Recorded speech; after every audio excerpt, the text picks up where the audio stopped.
qui regardent la caméra, c'est juste que je mets du blanc comme ça pour ma correction de couleur. Après, pour appuyer les vidéos, c'est beaucoup plus facile. Ça se fait en un clic.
Ok, pour ceux qui sont déjà là, alors, donc la séance d'aujourd'hui portera essentiellement sur Newton-Raphson pour les systèmes d'équations. Donc les systèmes d'équations non linéaires. L'examen qu'on va faire, ça va être le 73 et le 74. Puis après, une rapide, enfin, ou complète explication pour s'assurer que vous ayez bien compris comment est-ce que Newton-Raphson s'utilise pour les méthodes d'intégration implicite, genre typiquement Euler implicite. Donc ça c'était les pages qui étaient à lire. Vous avez lu les pages, vite fait au gueulomètre? Ah, ça gueule de ouf. Ouais. Ceux qui les ont pas lus, Non. gueulez maintenant. Ah, Ah. Ah. Ok. Ceux qui les ont lus, gueulez maintenant. ouais. Ouais. Bon. Qui les a pas lus, mais était au courant qu'il fallait les lire? Personne? Ouais. Qui Personne était pas n'arrive. au courant qu'il y avait des pages à lire? Moi, Moi, Moi, Ouais, bon. C'est où que c'était dit ça? Dans la feuille de consigne des devoirs, qui se trouve sur le site et qui est publiée chaque semaine depuis des semaines. Ah. Enfin, depuis le début du confinement plus une semaine. Mais enfin bon, c'est pas grave. Hein.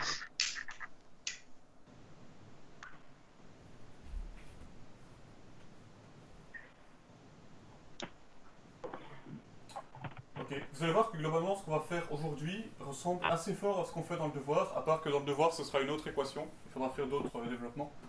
Mais globalement c'est assez proche. Donc ce Donc, qu'on fait aujourd'hui peut vous aider dans le devoir, notamment les deux petits codes que je vais vous envoyer là maintenant. Alors, qu'est-ce qu'ils sont ces machins? Ici.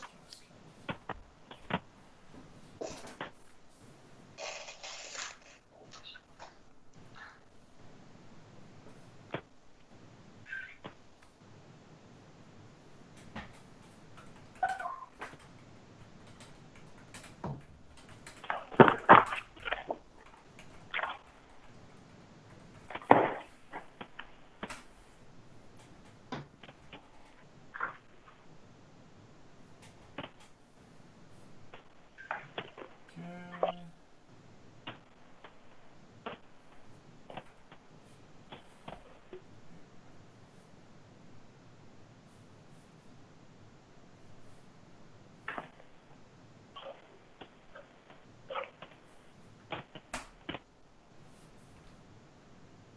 Miguel, je sais pas si c'est moi, mais sur Discord, la qualité n'est pas aussi bonne que d'habitude.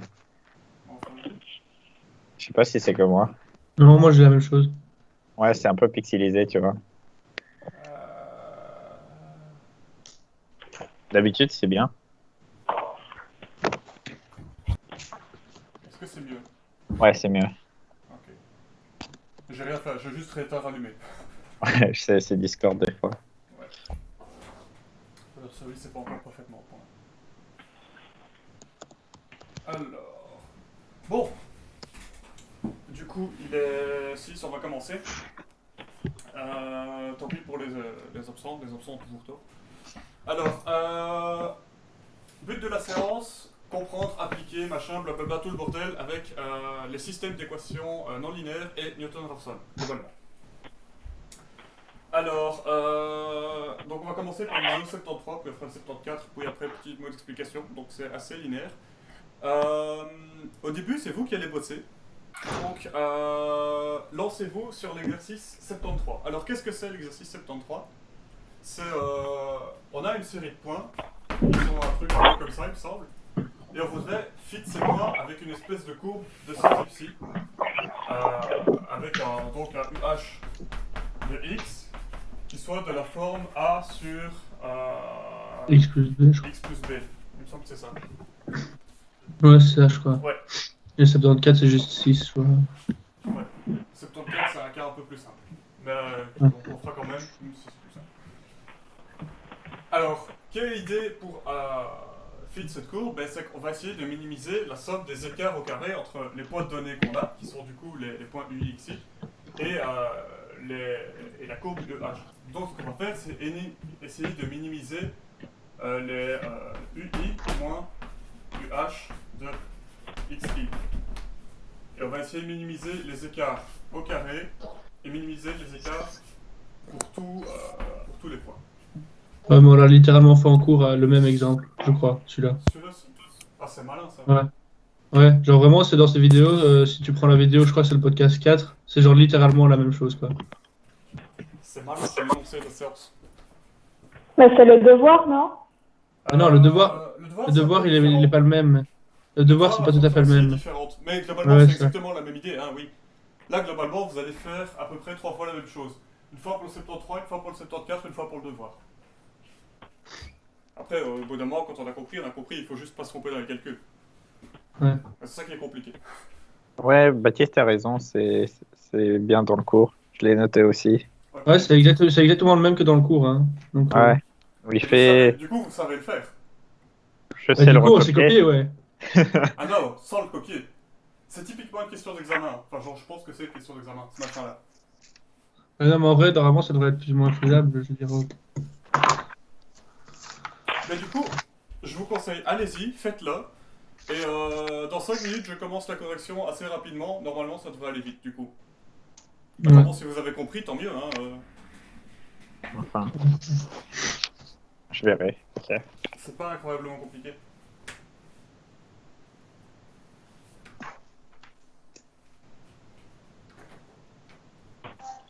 Le but des 100 exercices ici, c'est aussi que vous bossiez un peu. Hein. C'est pas regarder la correction qui est sur le tableau.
que dans le cours, vous avez aussi fait les sous-questions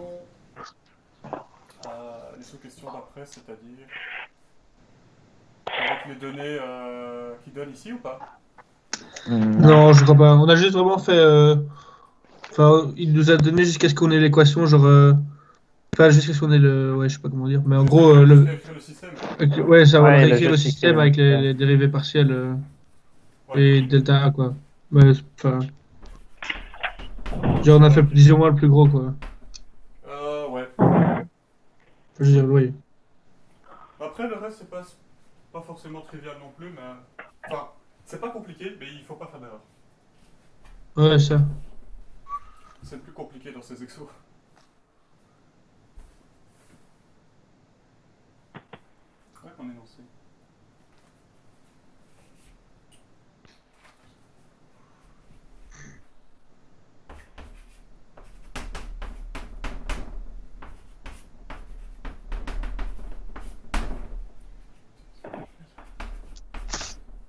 Mais est-ce que après la procédure est toujours la même ou ça change en fonction des questions? Ça dépend. Alors, pour Newton-Raphson, on a deux cas. Il y a le cas Newton-Raphson pour faire l'optimisation, et il y a le cas Newton-Raphson pour juste trouver des zéros d'une fonction quelconque.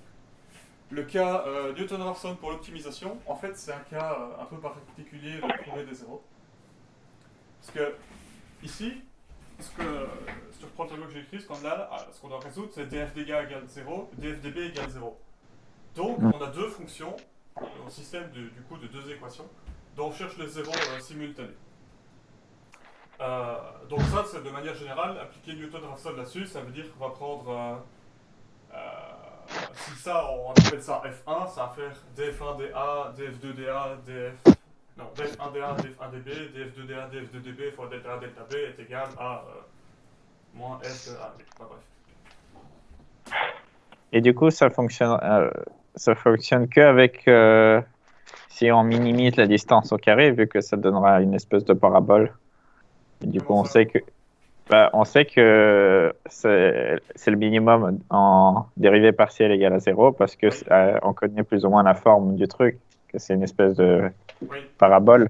Mais si on doit minimiser quelque chose d'autre, une fonction qu'on connaît pas très bien, comment on sait qu'on trouvera le minimum et pas le maximum? Tu veux dire, attends, donc je disais, il y a deux cas. Il y a le cas où tu as une fonction f et que tu essaies de minimiser cette fonction f, donc c'est-à-dire que tu essaies de trouver les zéros des dérivés de cette fonction f. Tu essaies de trouver le zéro du gradient de f, et donc tu vas avoir une matrice qui est une matrice symétrique, et ça va être un truc joli. Mais Et ce dans que je ce veux cas-là... Attends, donc Vas-y. dis ce que tu veux dire. Désolé, ce que je voulais dire, c'est que ici, on sait que c'est le minimum parce qu'on connaît la forme de f. Oui, Mais je veux dire, dans le cas, on ne sait pas si c'est un minimum et un maximum.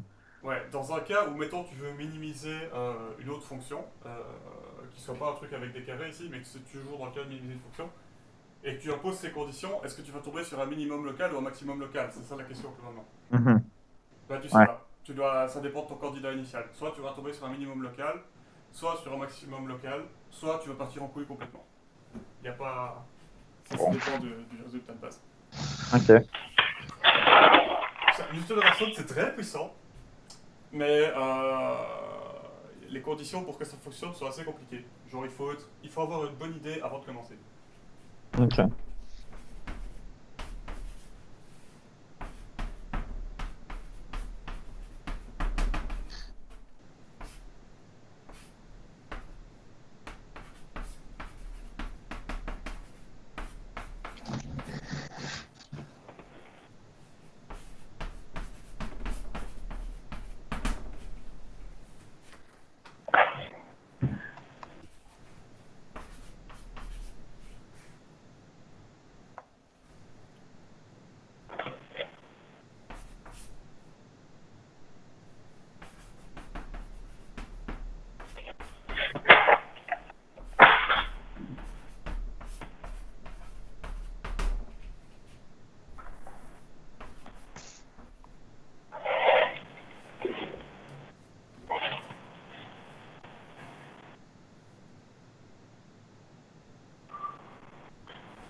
Miguel, je voulais juste aussi demander sur le jacobien. Oui. Et, Jacobien. enfin, ici, je sais pas si on appelle ça le jacobien, la matrice avec les dérivées partielles secondes. Oui. Euh, En fait, c'est la SN de f. ouais, pardon, la SN. Ouais. Et comment, juste logiquement, j'arrive pas à comprendre comment ça se fait que ça résout, tu vois, le système. C'est genre, on fait une dérivée hessienne fois le delta A et delta B qui égale à moins un dérivé partiel de A, dérivé partiel de B. J'avais noté, mais j'avais pas trop compris ce qu'il a fait en fait. Oui. On va y revenir. Ok. C'est le but de la Ça, en phase. gros, c'est plus la définition des Newton. Ouais. En fait, fondamentalement, vous avez vu les développements de Taylor en plusieurs dimensions maintenant, hein? Ou pas? Pas encore. Ouais, juste, il avait. Ouais, en analyse 2, on a vu ça. Exact. En fait, l'idée, c'est de dire, je suis donc un point alpha i, ou alpha c'est ce que je cherche, donc alpha ce serait le vecteur qui contiendrait ici les variables a et b. Donc je suis à mon point alpha, et ce que je fais, c'est que je fais un développement de Taylor de degré 2 autour de ce point alpha, et que je trouve le minimum de ce développement de Taylor à chaque itération. Ça, c'est l'interprétation géométrique de ce qu'on fait. Ok. Il a fait une variable.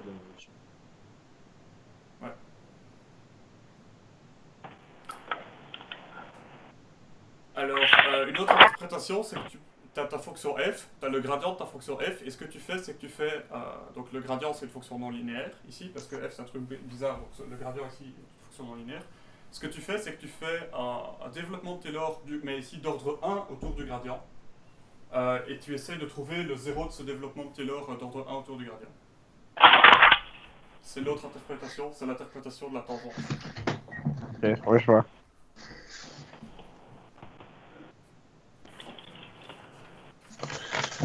Bon, alors, ici, on va...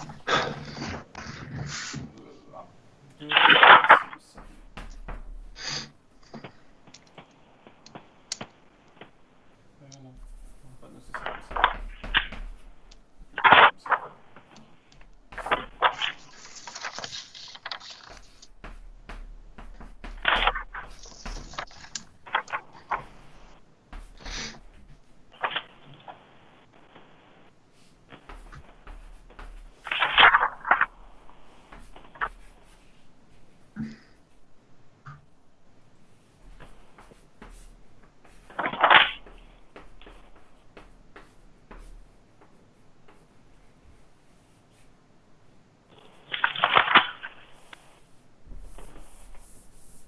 Ok. On y arrive.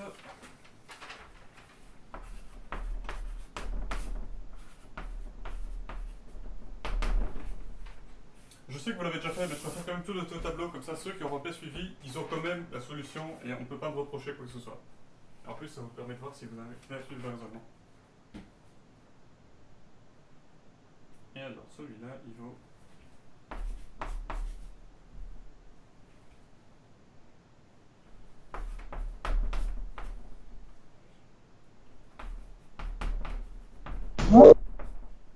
Il y a quelqu'un qui a parlé?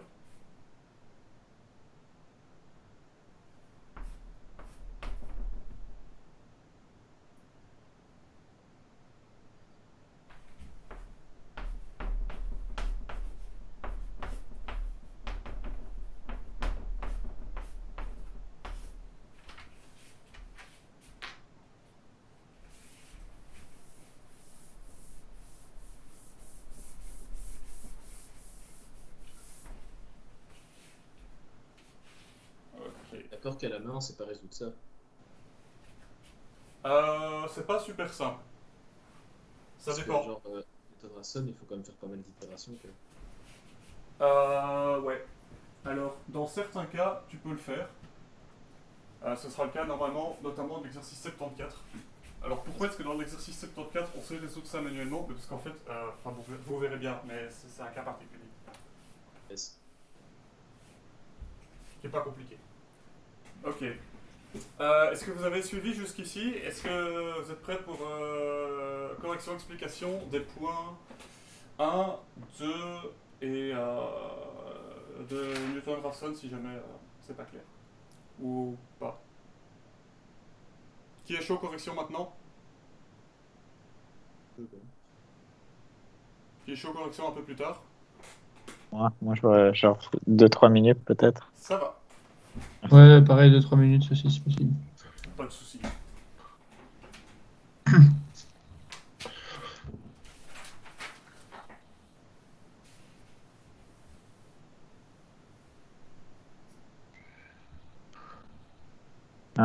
Il y a Antoine qui demande sur Discord si t'es sur Twitch. Normalement, ouais. Ouais, je suis sur Twitch aussi. Ok. Normalement, il t'a entendu. Ouais, n'hésitez pas à me rapporter les questions si jamais vous voyez qu'il y en a, parce que... voilà. Je ne regarde pas tout le temps.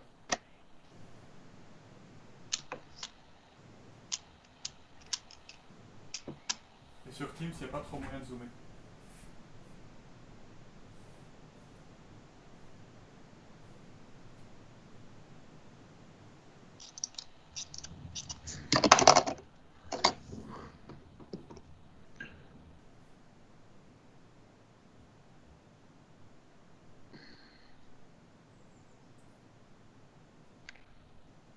C'est stylé tout à l'heure.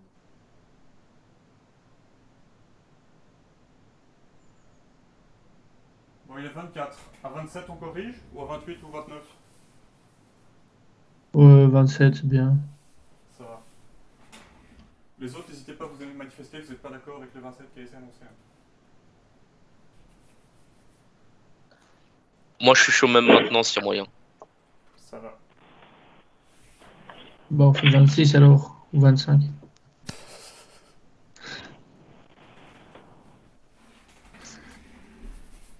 « 27, ça me paraît mieux. Ah, ok. 16 heures. Battez-vous! Non, pardon, je dois pas lire ça. Moi, 24, je trouve que c'est bien. Charles, soit c'est 27, soit c'est ban du Discord. Hein. Je dirais que les moyens de pression.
Bon, dans 30 secondes, on corrige. Hein.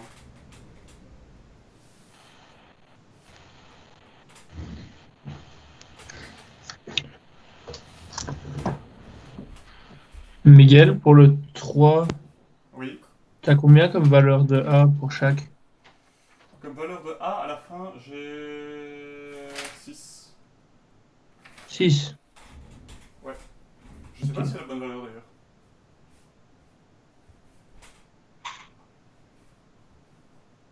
Oui, si, c'est la bonne valeur.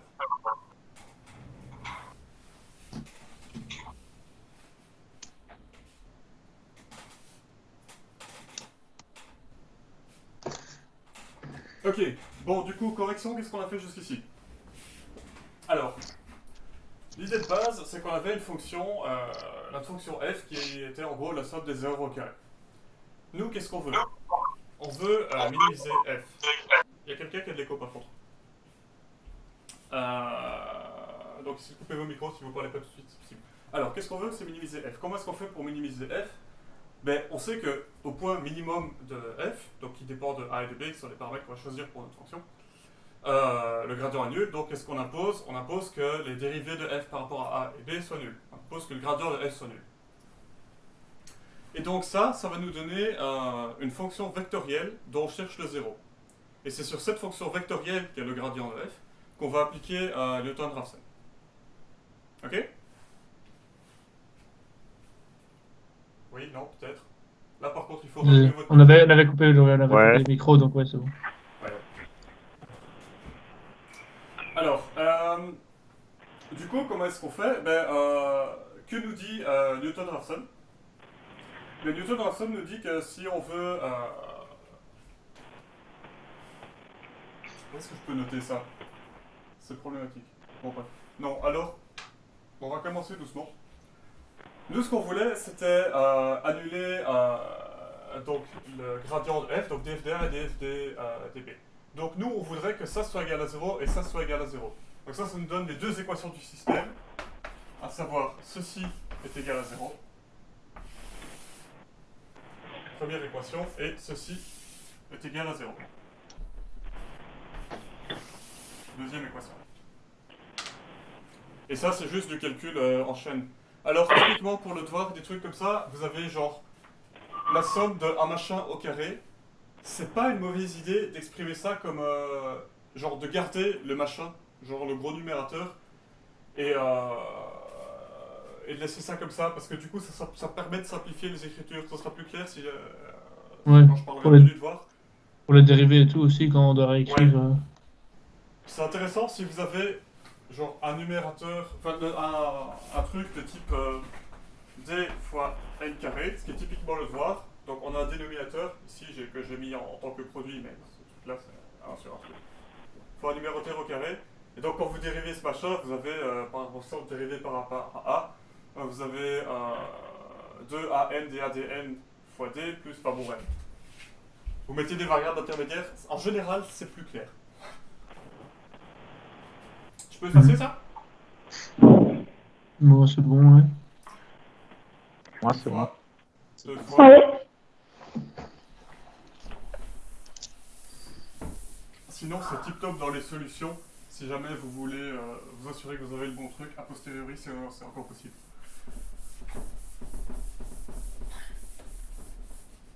Alors, quelle est l'idée de Newton-Raphson? L'idée de Newton-Raphson, c'est de dire j'ai une fonction que je vais appeler g ici pour ne pas confondre avec les f. Donc j'ai une fonction vectorielle de type g1, g2, de a et b, que je voudrais égaler à 0.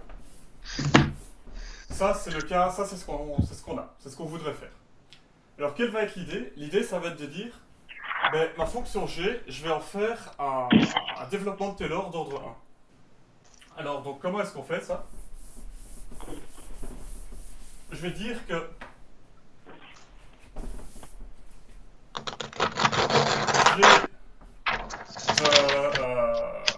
comment est-ce que je peux appeler ça? Je vais dire g de a et b, ça va être plus ou moins égal à g de a k, b k. Donc ça veut dire la valeur de g au point ici, plus un terme d'ordre 1, donc ça va être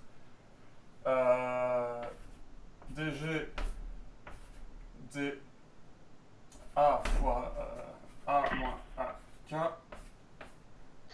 plus dg dB fois be moins bk. Est-ce que vous voyez ce que je viens de faire ici ou pas? Mais en fait, G, c'est quoi? G, c'est une fonction qu'on cherche à annuler. Dans notre cas concret, G, c'est la fonction gradient. Donc okay. ça c'est moins G ici. Okay. Là, j'explique qu'est-ce que c'est Newton-Raphson. Ah ouais, ok, ouais. Donc on fait mettre développement de Taylor d'ordre 1. Alors ce développement de Taylor, on peut écrire ça de manière un peu plus claire. Donc on va avoir G1, G2 de XK, où XK c'est une notation rapide pour AKBK.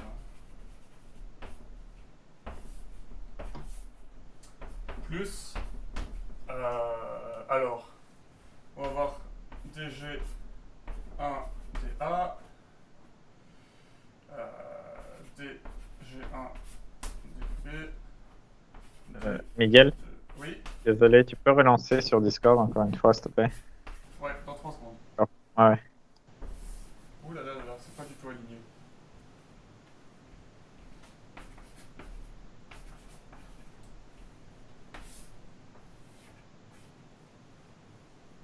Et on voit pas ce que tu écris sur le côté aussi.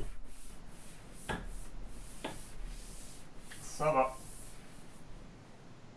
Sur Discord ou partout ça? Non, même sur Teams. Aïe aïe aïe, ils sont chiants avec leur qualité de streaming de merde.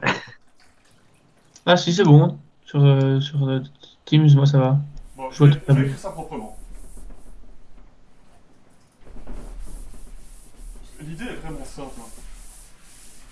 Ouais.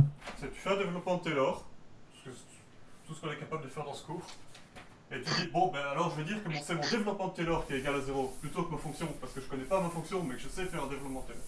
C'est toujours pareil. Hein. On va avoir G de X plus ou moins égal à donc G1 de X K, G2 de X K, plus DG1 DA, DG2 DA, DG1 DB, DG2 DB. Fois delta A, delta B en vecteur. Est-ce que c'est plus clair pour lire? Pour l'instant, c'est encore un peu humide, donc on a un peu du mal, mais ça va. Mais c'est delta A et delta B sur le côté. Ouais. C'est bon. G de X, c'est à peu près, donc G de A et B, X c'est AB. Hein. C'est à peu près G de AKBK, donc ça c'est mes deux valeurs de G. Donc c'est G au point auquel je suis, qui n'est pas le 0, mais c'est ce que je cherchais, plus le développement de Taylor. Donc ici on va avoir DG1DA fois delta A plus DG1DB fois delta B. Bah du coup ça va être pour la correction en G1, c'est bien ce qu'on veut. DG2DA, DG2DB fois delta A, delta B. Ça va faire la correction en G2, c'est bien ce qu'on veut. Et nous ce qu'on va faire, c'est donc ça c'est notre joli développement de Taylor, d'ordre 1. Et on va dire que ce truc-là est égal à 0. Et ce qu'on cherche, c'est le delta A et le delta B qui vont faire que ce machin-là est égal à 0. Donc, en réécrivant ça comme étant égal à 0, ça nous donne un système qu'on peut réécrire comme moins ce terme-là est égal à ce machin-là, donc c'est-à-dire je passe ce truc de l'autre côté de l'égalité. Alors comme je ne sais pas le réécrire, je vais réécrire les signes égales, c'est plus clair. Ça vous parle ce que je fais là maintenant ou pas? Ouais. Moi je comprends, ça va. Et donc on va avoir Je sais. moins G1, G2 est égal à notre jolie matrice, qui est du coup... alors la matrice, c'est la jacobienne de G. Mais si G, c'est déjà le gradient d'une fonction, alors la matrice, c'est carrément la hessienne de la fonction. Ok. Et Ouais. ça, c'est l'itération de Newton-Raphson. C'est tout con. Ouais. En gros, c'est juste dire qu'un développement de Taylor est égal à 0, quoi. Oui.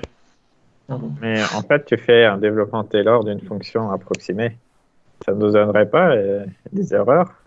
Je fais faire un développement de Taylor d'une fonction approximée, qu'est-ce que tu veux dire? Oui, parce que dans l'énoncé, ils disent qu'on ne connaît pas UX. Et du coup, on a une fonction approximée par l'expression UH de X Oui. égale Mais ce A que, sur X plus ce que B. je cherche en fait, c'est pas U. Ce que je cherche, c'est les meilleurs paramètres qui font que UH colle aux données que j'ai. Donc ma fonction G, entre guillemets, c'est la dérivée de UH. Et EH, je le connais, je le choisis. Moi je cherche le meilleur UH par rapport aux données que j'ai, et ça je m'en fous quel Ok. fonction. Je vois, merci. Voilà. Parenthèse close. Des questions sur ça? Sur comment ça fonctionne?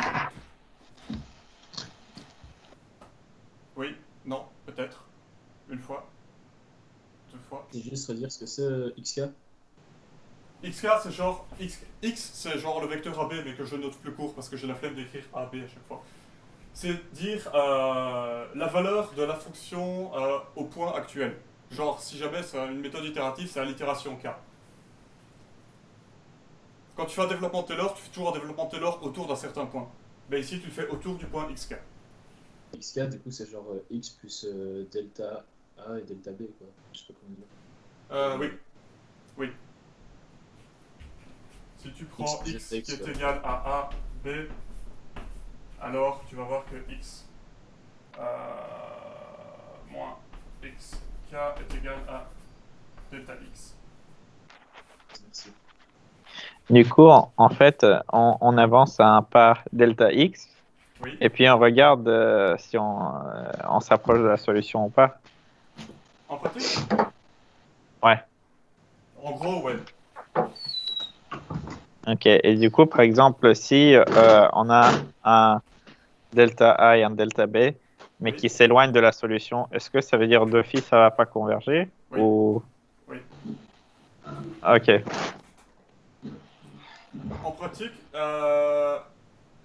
allez, soit tu essaies de minimiser une fonction, donc tu es dans ce contexte d'optimisation, là, comme l'exercice actuel. À ce moment-là, c'est facile, tu peux checker la valeur de la fonction f. Si tu vois, si tu as augmenté, ben, c'est que tu vas dans la mauvaise direction, donc là, ça ne va pas converger, ou tu vas converger vers un maximum. Donc, pas ce que tu veux. Soit,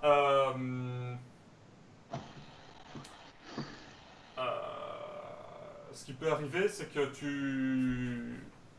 la valeur de ta fonction objectif, elle diminue, mais t'es pas tant, enfin, t'es pas en delta A, delta B ou delta X, augmente de plus en plus, puis au bout d'un temps, ta fonction elle commence à augmenter. Et donc là, ça veut dire c'est que tu pars en couille aussi. Et juste dernière question, du coup, on est Ouais. d'accord que A, B sont les conditions initiales ici, du coup. Alors, Les valeurs non. initiales. A et B sont les variables que tu cherches. Ah. Et du coup, c'est quoi les variables initiales? Parce qu'on Les doit commencer conditions à partir. initiales, les Voilà. conditions initiales ici, elles sont pas précisées. Ok. Je te dis, mettons que tu as des conditions initiales que j'appelle A0 et B0. Si j'ai A0 et B0, ben, je peux obtenir mon delta A et mon delta B avec du coup X0 qui est égal à 0, ce qui me permettra d'aller au pas suivant, etc. Ok. Ok. Ouais, merci. Du coup, dans ce contexte, nous, qu'est-ce qu'on fait? Ben, notre fonction G en contexte, G, ça va être le gradient de la fonction objectif scalaire f. C'est ce boucan. Ah, le boucan est parti. Du coup, l'idée, ça va être de chercher le 0 de f. Et donc, ici, je vais avoir dg1 dA, dg1 dB, dg2 dA, dg2 dB. Sauf que dg1 dA, dg1, ça va être df dA. Donc ici, on va avoir dérivée seconde par rapport à A, dérivée seconde par rapport à B, même chose, puis dérivée seconde par rapport à B, fois l'incrément delta A, delta B, exactement comme là, est égal à moins la fonction g, mais la fonction g, c'est le gradient, donc est égal à moins le gradient. Voilà. C'est clair ce qu'on fait ou pas? Mhm. Ouais, c'est clair, ouais. Voilà. Mais du coup, à chaque fois, on est d'accord qu'on cherche un A et un B. Oui. Et puis après, en trouvant ce A et B, on l'injecte dans le gradient et on regarde si elle est nulle ou pas. C'est ça? Non. Enfin, oui et non. Ce que tu Bon, cherches, c'est que... Ouais. Donc tu as une estimation de base, A et B, A0, B0 par exemple. Tu vas chercher le delta et le delta B qui font que ton estimation elle est meilleure. Donc il faut que ton développement de Taylor à l'ordre 1 il s'annule, etc. Et donc ça va te donner une nouvelle estimation, du coup plus A0 mais A1, B1. Ok? Ouais. Ensuite, ce que tu vas faire, c'est que tu vas réinjecter ce nouveau A1, B1 ici dedans et ici dedans. Parce que ça dépend de A et de B, ça dépend de A et de B. Et en réinjectant ces valeurs-là, ça va te donner un nouveau système qui va te permettre de retrouver des nouveaux delta A et delta B qui vont te permettre du coup de encore améliorer ton A1B1 et passer à un A2B2. Ok. Mais du coup, on est d'accord qu'on trouve du coup une solution qui est proche de 0. Pour F, Ouais, on trouve un. Pour F, Pour non. A et B. Pour DFDA Pour A et B, c'est ça. pour A et B, non. A et B, Non, je veux Ouais. dire, ouais. Enfin, je veux dire DF, delta A et delta B, je veux dire. voilà, ici. oui, le delta, en principe, le delta A et le delta B, ils vont devenir de plus en plus petits. Ok. Et du coup, on va s'arrêter au bout d'une certaine tolérance, c'est ça? Ouais, en pratique, ouais. Si la norme de, par exemple, le vecteur delta A, delta B, ou le maximum des valeurs absolues entre les deux, ça, il faut choisir un peu le critère. Et plus petite tolérance, ben, tu fais OK, c'est bon. Mais ce que j'ai du mal à comprendre, c'est juste, tu vois, tu fais un développement de Taylor qui est une approximation d'une fonction g de x, du coup, Ouais, et tu fais un système qui est égal à 0. oui. Du coup, comment on peut vérifier, genre, si les delta A et les delta B se convergent vers une solution? Tu vois ce que je veux dire? Tu résous ton système et tu regardes si le delta A, delta B que tu as obtenu à cette itération-ci, sa norme, elle est plus grande ou plus petite que celui que tu as obtenu à l'itération précédente. Du coup, les valeurs d'office doivent diminuer. Oui, en théorie, oui. En théorie, si tu as sous-graphe. Cas scalaire, si tu as une fonction comme ça, au début, tu vas faire. Donc, mettons que ça, c'est ton point initial. Hop. Tu fais le Taylor classique. Tu vas arriver ici, tu vas avoir un gros delta A. Puis, mettons que ta fonction, je sais pas, elle fasse comme ça. Donc, ici, pouf. Donc, tu vas aller ici. Ton delta A, il va être un peu plus petit. Puis, une fois que tu es là, tu fais ça. Ton delta A encore plus petit. Donc, en principe, tes valeurs, elles sont censées converger. Ton delta A, delta B, il est censé être en tout cas. Je suppose aussi non nul, du coup. De quoi? Non nul, genre A et B ne peuvent pas être égal à 0. Le delta A, delta B? Ouais. Si jamais le delta A, delta B est égal à 0, ça veut dire que. Mais donc, on a un système. On va supposer que cette matrice est inversible pour le moment. Enfin, delta A, delta B, si est égal à un truc. Si ce truc est nul, bah alors delta A, delta B, ils vont être nuls aussi. Et donc, si jamais tu as un delta A, delta B qui est nul, mais ça veut dire que ton gradient, il est déjà nul. Donc, si tu trouves delta A, delta B nul, ça veut dire que tu es déjà au minimum. C'est un peu au pif qu'on trouvera ça, je veux dire. Enfin, dans le sens où. Genre, parce que si tu prends ton approximation. Allez. Enfin, je veux dire, quand tu as fait le dessin et tout, Ouais. parce que chaque fois tu prends la dérivée, tu arrives à x, et puis avec ça tu remontes. Ouais. Donc c'est vraiment un peu au pif que la dérivée tombe pile sur l'endroit d'intersection. Enfin, ouais, la alors racine. En pratique, allez, en théorie, si jamais tu avais des maths parfaites sur un ordinateur, oui, tu tomberais jamais pile sur un 0. En pratique, vu que l'ordinateur il est limité en précision, au bout d'un temps, tu es en dessous de la précision représentable par l'ordinateur, donc il te met 0. Ouais. Mais ça arrive très vite. Ouais. Ah ouais, ok, cool. Parce que cette précision, c'est une méthode qui est de nouveau quadratique. Ça veut dire que le nombre de chiffres significatifs dans le delta, enfin dans le A et le B, double environ quand ça commence à converger. Ouais. Donc au début, tu as un chiffre significatif, puis 2, puis 4, etc. Et là, en cas d'itération, ouais, c'est vrai.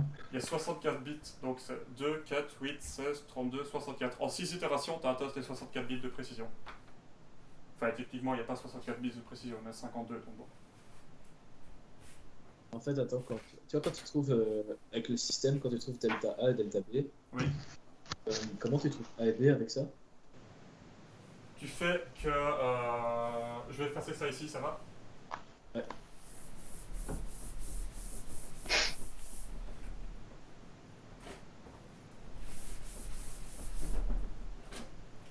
Tu as du coup que A K plus 1 est égal à K plus delta A.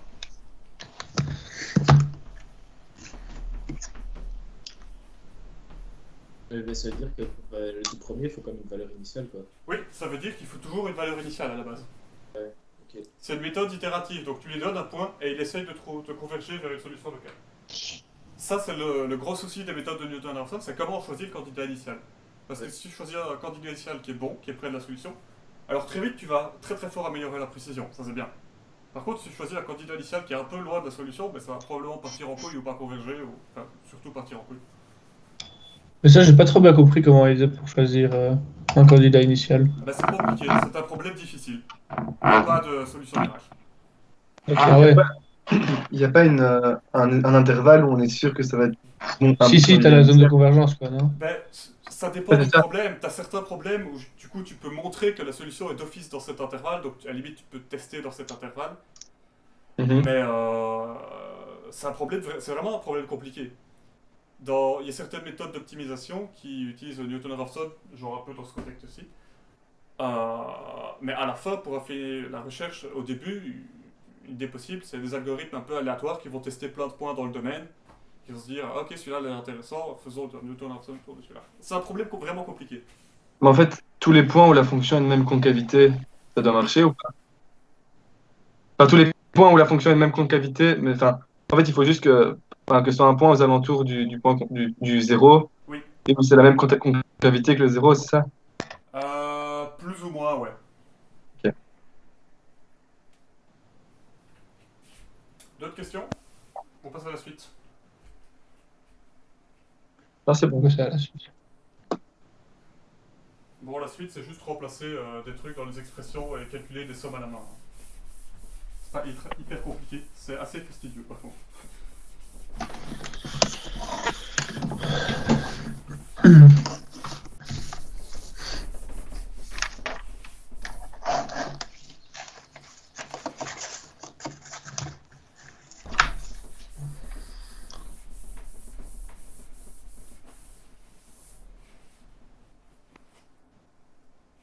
Chou, on a déjà passé 50 minutes là-dessus.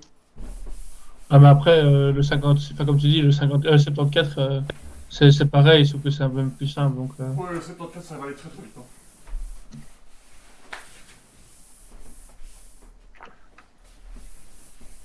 Et à chaque année, des trucs comme ça ou pas? Newton Raphson? Ouais, parce que, genre, là, enfin... Genre à l'examen, tu veux dire? Ouais. Je sais pas. C'est un truc qui revient assez souvent, oui. Honnêtement, Newton Raphson, c'est possible qu'il soit là chaque année. Allez, ça va. Nous, on l'a eu à notre année, je sais que les années juste avant, juste après, c'était le cas aussi. Je crois en tout cas. Mais ouais, faites pas la passe sur ça. Ça, C'est très tuyau. c'est très tuyau, ouais. Surtout qu'en plus, vous avez un devoir dessus. Ouais. Enfin, un devoir?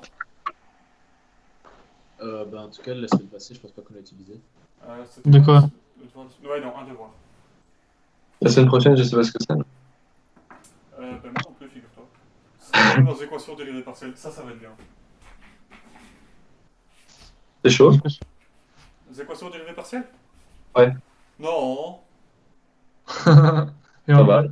du tout. Non, les équations dérivées partielles, c'est vraiment un champ des mathématiques où on a tout compris, c'est tout. Non, je déconne, c'est le truc le plus hard que je connaisse actuellement. Ouais, mais dans le cours, pas par rapport à ce cours-ci. Ça va. Vu que vous aurez qu'un cours dessus, il n'y aura pas tellement de trucs. Et ça va encore. Allez. C'est On verra la base, quoi. un peu compliqué de tout mettre ensemble parce que c'est genre. T'essayes de résoudre un truc sur un domaine, donc tu vas dire par exemple, je vais essayer de résoudre un problème sur une grille. Et donc tu dois dire quelle est la valeur de par exemple la dérivée par rapport à x sur une grille, donc tu dois faire une matrice qui représente l'opérateur dérivé, etc. Il va nous faire Ah, on verra. Les détails techniques sont un peu compliqués, quoi. Ok. Mais le concept est pas très compliqué. Et vous aurez un cours plus détaillé sur ça en Q3. Ah, yes. Le dernier devoir, je suis sûr, il va péter tout le monde. Honnêtement, c'est jamais le cas. En général, le dernier devoir, c'est le devoir que tu peux faire avec le tuteur et sur lequel il y a un concours de vitesse. Ah ouais? Ouais. On Le dernier ferait. devoir est vraiment cool en général. Bah, avec toi, on est bien. Ah, j'avoue. Ok, Miguel. Je vous donnerai pas tout. Hein. Ah. Ouais, c'est bon. Est-ce Et que c'est les aussi le tuteurs devoir où participent? Les tuteurs participent évidemment. Ah Mon bah année, ok, il y c'est avait bon, un on a prix perdu de les gars. 20 €. Mais non, il y avait un prix de 20 € pour le meilleur étudiant, un de 20 € pour le meilleur tuteur et un de 20 € pour le meilleur tout Les unique, deux. enfin, genre catégorie totale. Ici, l'étudiant était plus rapide que les tuteurs, mais il remportait les deux prix. Et si l'étudiant était le plus rapide de tout, il remportait les trois prix. Ouah. Viens, on fait un pacte. Ouais, Miguel, c'était je te marrant. propose un petit business. Ça, on gagne chacun. Ah regarde. Attends, et les trois mêmes Tu prix, me passes le programme, on C'est gagne pas les de trois m'embourber, prix toi. et je te donne 30 €. Exactement. Enfin, tu vois, Miguel. je sais même pas s'il va faire ça cette année ou pas. Hein. C'est de Le troisième l'économie. prix, c'est Maintenant, quoi? ça va être 20 coupons de PQ, ouais. Avec le gros sum. Après, ça pourrait être drôle. Et Parce que je suis pas sûr qu'il y a beaucoup de gens qui utilisent des Heinsum, mais ça, c'est vrai que ça change de ouf. Hein. Donc ça nous donne un petit avantage, quoi. Ouais, si vous savez utiliser Heinsum, vous êtes bien. Hein. Et pour élément fini aussi. Genre Heinsum en élément fini, ça va vous défoncer toute votre gueule. Bah ouais. En vrai, pour l'instant, Sauf si il y a que les sommes, il y a que les sommes et quelques, genre les petits produits matriciels, je sais que les produits scalaires, je sais qu'il y a moins aussi, mais. pas Einstein. Bah une somme pour faire juste bêtement une somme, moi j'ai remplacé tous ces trucs dans le programme de base par une somme, mais ça fait genre x10 la vitesse. Truc. Genre, c'est totalement comme la Ça change quoi? Enfin, genre, c'est quoi le.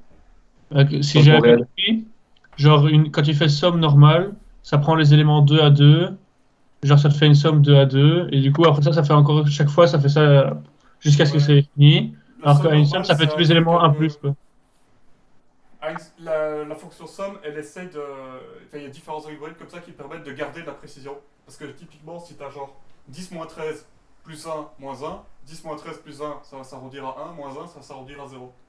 Et donc, il y a des algorithmes comme ça qui permettent de genre utiliser deux nombres. Enfin bon, bref. Et Ça. c'est plus compliqué pour pas perdre la précision. Mais dans le contexte où tu t'en fous de la précision, enfin, plus ou moins. Hein. Et où, par contre, tu t'en fous nettement moins de la vitesse, Heinsum, ce qu'il fait, c'est qu'il va, genre, bêtement, il va prendre l'arrêt, il va lire toutes les valeurs et les additionner l'une Ouais. après l'autre. Quoi.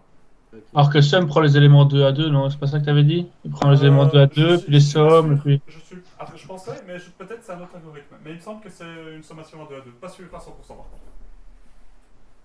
D'accord, si jamais on fait de la précision, faut pas utiliser ça, quoi. Somme, Euh, ouais, somme. Einstein. Einstein. Du coup, il faut utiliser npsum, c'est ça? np.sum ou un truc comme ça. Ok. Est-ce que c'est correct? Voilà. Bon, alors, pour C'est le juste ça. troisième point, alors, comment est-ce qu'on fait pour isoler A? Alors, on nous impose B égale 1. Alors, Ouais. B égale 1, c'est cool, mais c'est marrant parce que justement, l'équation df dA est égale à moins 2 fois la somme des UI sur B plus xi, plus 2A fois la somme des 1 sur B plus xi carré. Oh, c'est marrant, il y a un seul A dans toute cette expression, et cette expression est égale à 0. Donc c'est assez facile d'isoler A dedans. Et donc ça donne ceci. Reprenez votre expression du df-dA, vous verrez, c'est super fait. On met le A en évidence et voilà. Et puis c'est. Ok, tranquille. Vous voulez que je le réécrive ou ça va? Ouais, ça devrait aller, je crois. Ça va. Bon, ensuite. Et donc on est censé arriver à 6. Ouais. Alors, on a que la somme de UI sur B plus X I. Ça va être égal à Alors, on a Wolfram, Alpha. 49 huitièmes. Mais prends pas Wolfram Alpha pour ça, toi, enfin. Un peu d'honneur. 49 huitièmes sur 1 plus 0 tout court. Plus 2 sur 1 plus 1 plus 25 huitièmes sur 1 sur 2 plus 1. Et ça, c'est égal à... Alors, si... Donc ça, c'est 49 huitièmes plus 1. Donc ça va faire 49 plus 8 huitièmes. Mais moi, je veux des 24e, parce que si 8 fois 3, donc si je fais x 3, ça c'est en 24e. Là, ici, 8 fois 3, on est en 24e, donc on a plus 25 sur 24. Et du coup, on a tout ça sur 24 est égal à 49 sur 6. Ou 196 sur 24. Voilà, et puis après, on a l'autre terme. Ça, il faut juste pas faire de faute, et c'est honnêtement pas ultra intéressant. J'adore.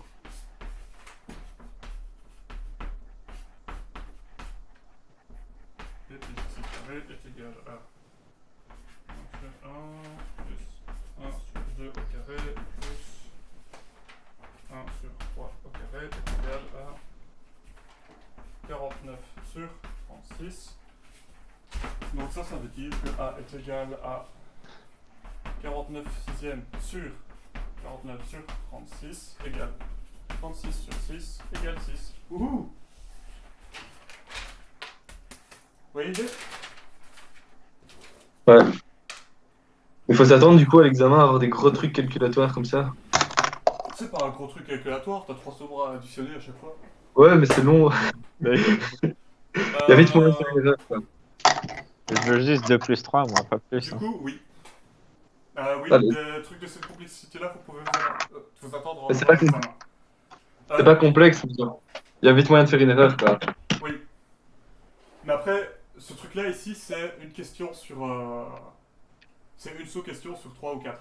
Sur 3 ici. Non, sur 4. Ouais, j'avoue. Juste au cas où, on a le droit à la calculatrice à l'examen ou pas? Je me souviens plus. En général, oui. Et Ok. en plus, dans ce cas-ci, c'est à la maison, donc vous avez droit à calculatrice plus à Python. Plus à votre. Et à cours ouvert. Donc Oui.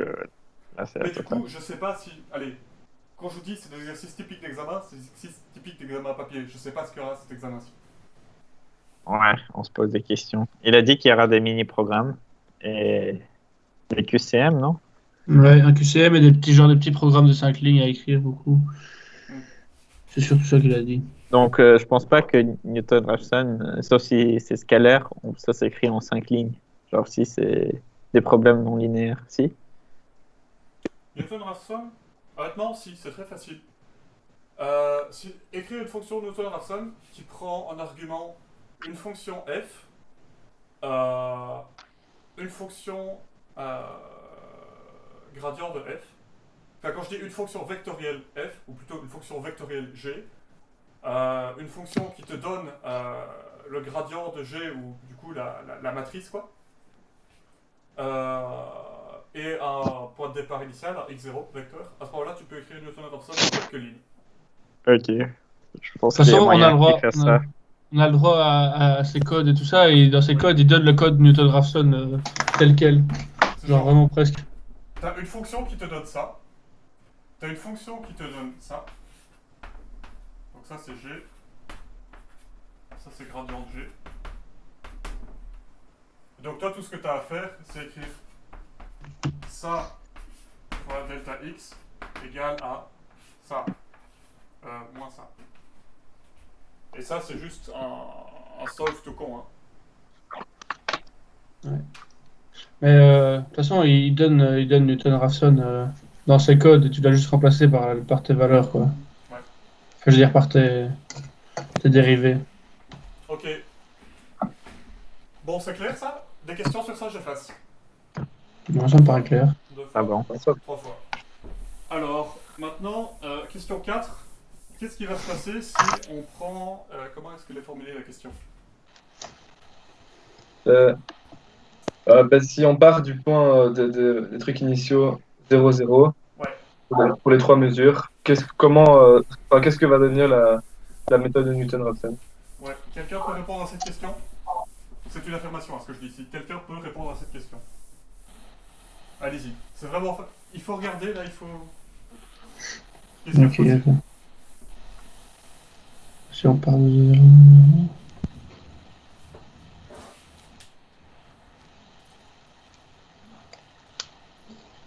Ben, on peut mettre 6 en évidence. Oui, mais ça, c'est des détails. Et Plus gros du que coup, ça. A Genre, ça va égale partir en à couille, 1. non? Tu auras un point où ce sera divisé par 0, donc ça va Ouais, ça faire va partir Exact. ça va faire un asymptote. Un truc en 1 plus b plus xi. 1 sur b plus xi. Ouais. Donc b plus xi, ce sera 0 plus xi, donc on aura un truc en 1 plus xi. Sauf qu'on a un de nos xi qui est égal à 0, donc ça ne va pas marcher si on prend comme condition initiale 0, 0. Ah, Juste, il y aura une division par 0. Alors typiquement, quand on vous dit hey, qu'est-ce qui va se passer si jamais on prend ça comme condition initiale, vous pouvez check qu'il n'y ait pas de conneries monumentales comme celle-ci. Ou alors, typiquement, oh bah tiens, c'est marrant, justement à ce point-là, le gradient est égal à 0, donc on est déjà dans le minimum local. Et ça, c'est... En gros, c'est les deux comportements qui peuvent arriver. Ouais. Principalement. Peut-être que j'en oublie un, donc... Voilà. Ou alors, c'est seulement, bêtement un truc normal, et... Ou alors ça converge en une itération, ou en 15 itérations. Ok? Des questions sur le 73? Ah, ça va. Bon, le 74.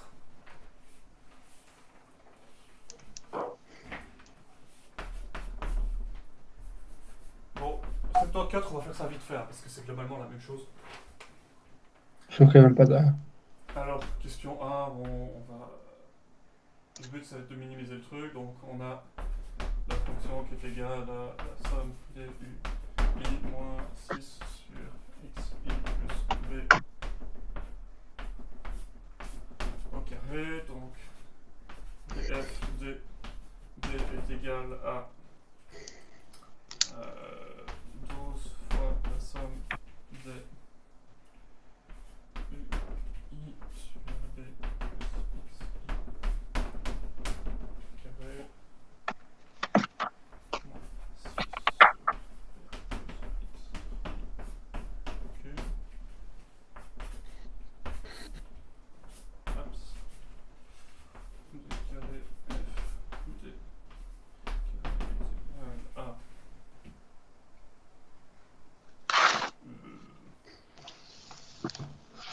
12 fois la somme de moins 2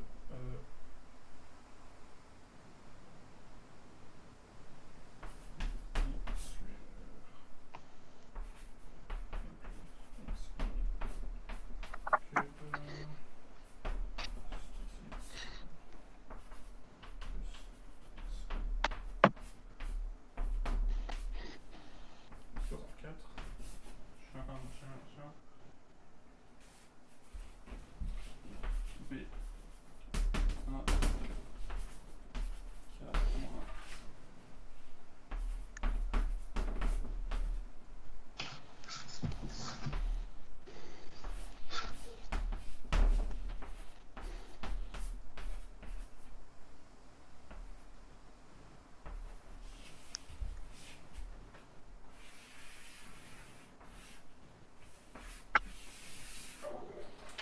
bon, ça c'est pour la question 1. Des questions jusque-là ou pas? Dans la troisième ligne, c'est 12 fois la somme de moins 2i sur b. Ah oui, au cube. Maintenant, ça vient. Ouais. Ouais. Oui, alors là ce que j'ai fait, c'est juste, j'ai écrit ma fonction ui moins du coup le UH de xi. Dérivé par rapport à b, dérivé seconde par rapport à b, appliquer Newton-Raphson. C'est tout ça. Ouais. Et t'as quoi comme deuxième numérateur dans la troisième ligne? Parce que j'arrive pas très bien à lire. Ici, Ouais. Non, deuxième numérateur. 18. 18, ok. Ah ouais, C'est pas le mal. moins 6 qui est multiplié Ouais. par le moins 3 de l'exposant ici. Ouais. Ce qui donne un plus 18. Oui, alors je pourrais mettre le 2 en évidence là. Oh, bah, des le détails. steak. Mais c'est cool parce qu'ici il y a 12 et il y a 12, donc je peux juste tuer le 12 ici, ça tue le 12 là, et donc c'est un peu plus simple. Ok. Ça c'était la partie fastidieuse du truc. C'était la question... Oui, donc la question 1, c'est quelle est l'équation à écrire? Ben, l'équation à écrire c'est dfdb est égal à ce machin-ci est égal à 0. Ça c'est l'équation. Ensuite, la méthode de Newton-Raphson, c'est ceci. Et puis après, la question un peu intéressante, c'est la question 3. Qu'est-ce qui va se passer quand on applique la Newton-Raphson en partant de B0 égale 1 pour les mesures du tableau? Et là, il faut... Je dis tout de suite, ça va pas partir en couille comme avant. Donc il faut faire 3 calculs, et ça je vous laisse les faire, et on corrige dans 2 minutes 30. Vous pouvez poser des questions entre temps si... Et sera déjà fini. De quoi? Le pays sera déjà fini après. Non, la PE sera pas finie après. Alors après, j'ai 2 codes à vous montrer. Et même voir à peu près 3 codes. C'est ça qu'il est déjà 15h. Enfin, il est que 15h, donc... À mon avis, on pourra finir un peu plus tôt. Ça va, ça va. Ouais, comme ça, si t'as quelques tips à nous donner pour le devoir, Miguel. quoi. Ouais. Tu caches le tableau avec ta tête, désolé. Oh là là là là. Vous n'aimez pas ma tête? Si, moi j'aime bien. Pas tout de suite. Ça nous apprendra pas les méthodes numériques, quoi. À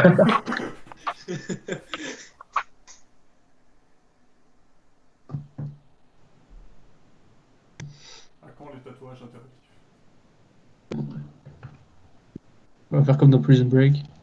Ah, moi c'est bon, merci. Ah ouais, go. Mec, tu fais ton formulaire sur toi.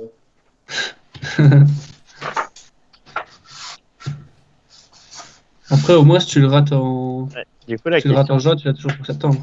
si tu tatoues des formules sur la main, Question, de comment ils vont Gabriel faire? Non. Non, Attendez, mais genre, Fabien, il y a une question. une question bête. Hein. Oui, vas-y. C'est à l'examen si tu te tatoues une formule quelque part. Oui. Est-ce que c'est considéré comme de la tricherie? Bonne question. Genre, parce que ça pourrait dire que tu kiffes les maths à tel point que tu tatoues une formule. Franchement, ouais. Le développement de Newton-Raphson. Ouais. Ah, je sais pas si ça vaut le coup hein, pour un examen. Bon, après, C'est une totalement- petite opération laser, c'est bon. Après, l'argument de type oui, mais c'est de la triche. Genre, t'auras pas ça dans ta vie. Bah, si, du coup. Ah ouais.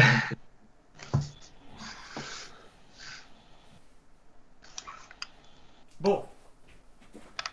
Quelqu'un a trouvé ce qui se passe? Quelqu'un a fait le point 3? Encore, ça va copier. Ouais. Et du coup, ouais. Du coup, il faut faire le calcul, il faut remplacer. Il faut faire une somme de 4 termes.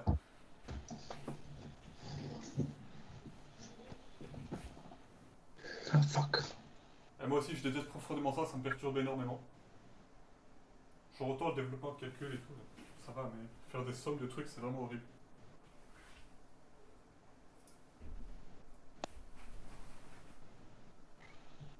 Est-ce que je peux déjà commencer à effacer ça ici? Pardon? Jusqu'où est-ce que je peux effacer ça ici?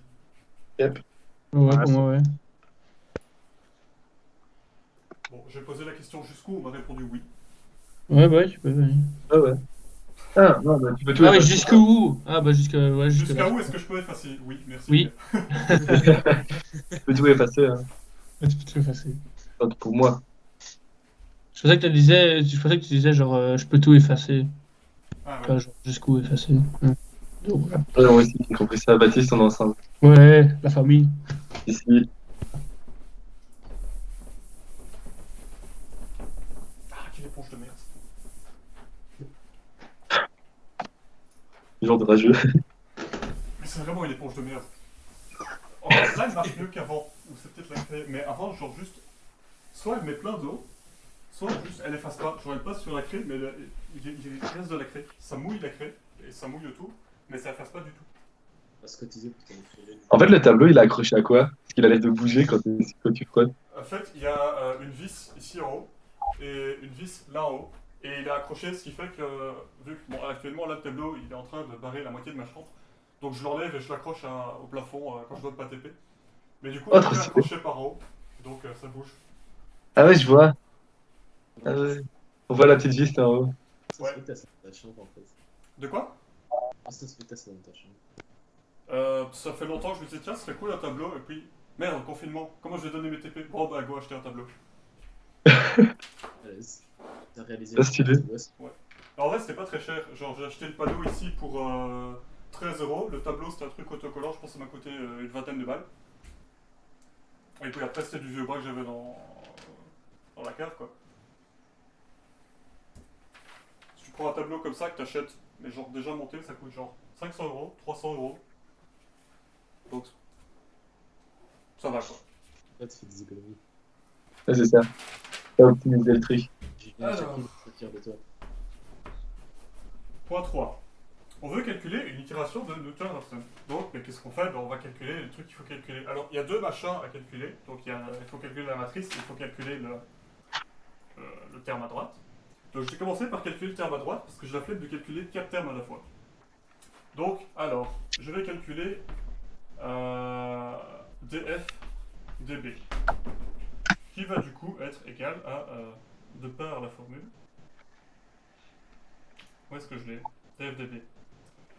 Donc df/db c'est 12 fois la somme de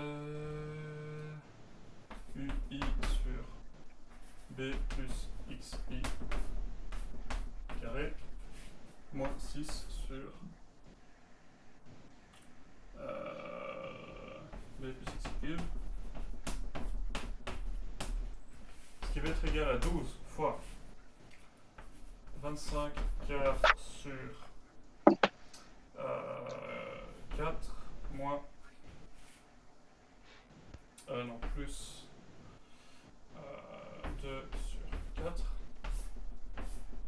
6 fois. Donc 1 sur 1 plus 1 sur 2 au cube.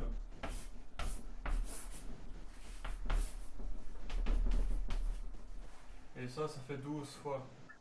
Bon, de là, vous pouvez me dire ce qui va se passer maintenant.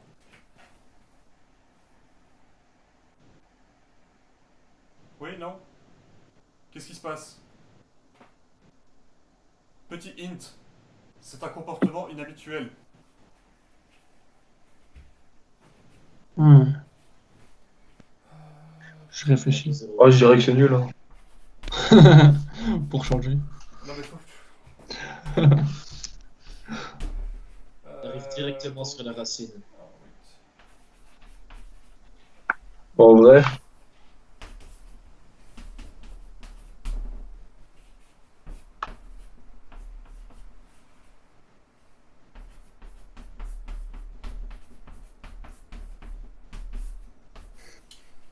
On a que df de b est égal à 12 fois 27 quarts moins 27 quarts.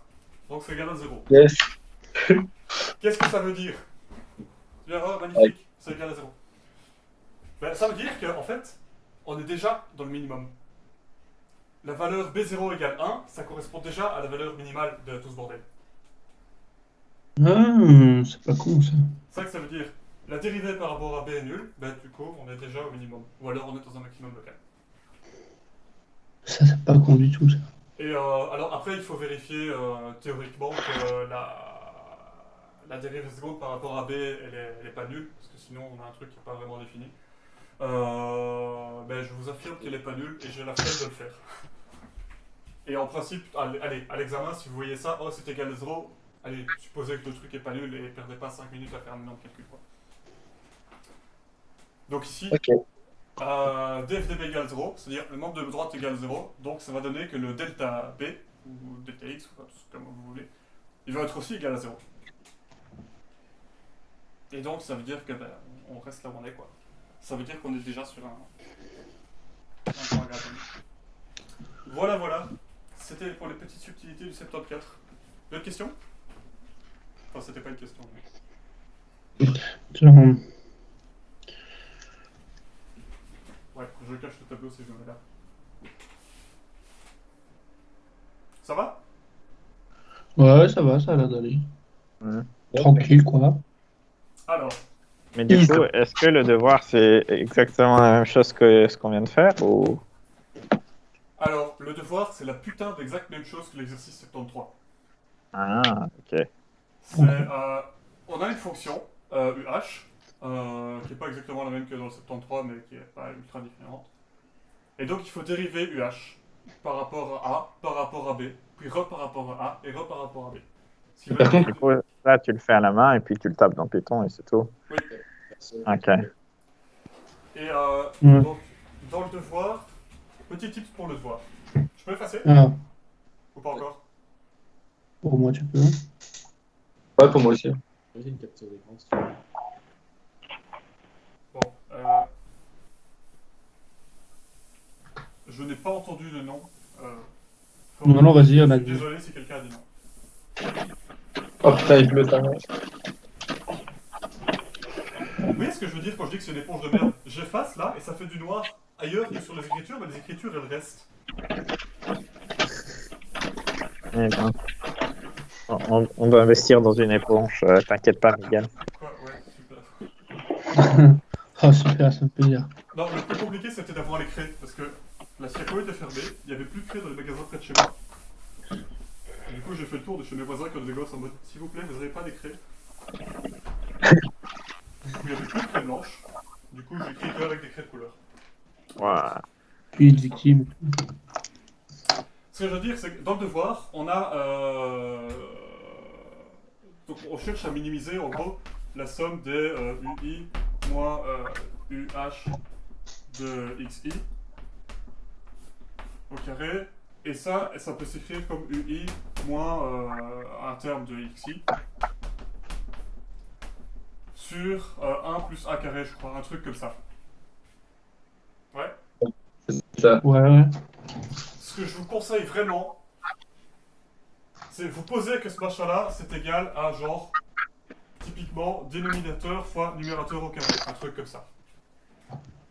Ou n, du coup, ce serait la parenthèse ici, et d, ce serait 1 sur 1 plus 1 carré. Et du coup, vous pouvez écrire df dA est égal à... Enfin, oui, la somme de ce machin-là. Est égal à la somme des... donc ça va être d fois 2n fois dn dA, etc. Et donc vous utilisez ces variables intermédiaires à chaque fois. Et ça va vous simplifier les écritures énormément. Parce que sinon vous allez avoir 40 millions de termes, ça va être le bordel. Vous pouvez le faire par contre. Et c'est pas inintéressant au point de vue performance parce que potentiellement il y a des facteurs qui vont rester constants partout. Vous allez pouvoir éviter de tout diviser par 2 une fois. Bon, c'est pas grand chose, mais voilà. Par contre, la dérivée seconde, elle est quand même fat à calculer, non? Non, Elle est c'est fat à bon. calculer, mais si tu l'exprimes uniquement en fonction de d, de n, de d carré, f de n carré, etc., ça va. T'as 4 termes. Ah oui, c'est ça. Ok, ouais. C'est 4 termes en fonction. Donc, ce que tu dois calculer, c'est n, d, dnda, ddda, d carré n, d carré, d carré d, dd carré, et des machins comme ça, quoi. De toute façon, au pire, Wolfram Alpha. Hein. Oh là là. Au pire, ouais. Ouais, au pire, quoi. Franchement, c'est bas comme mouvement. Ah, mais moi, je l'ai pas fait. Hein. Franchement, je peux te montrer ma feuille, je l'ai pas fait. Hein. Maintenant, C'est juste que si t'as vraiment la flemme, tu peux utiliser ça. Mais moi, je l'ai fait entièrement. Les gars, je suis pas là pour vous vérifier vos trucs. Hein. Moi j'adore faire des dérivés. Moi aussi. Bah oui, C'est. Ah ouais. Quand Charlie je kiffe m'ennuie, pas les dérivés. Quand je m'ennuie, j'en fais. Du coup, maintenant on va passer à la partie du TP où je vais vous montrer des jolis codes. Alors, ça dégage.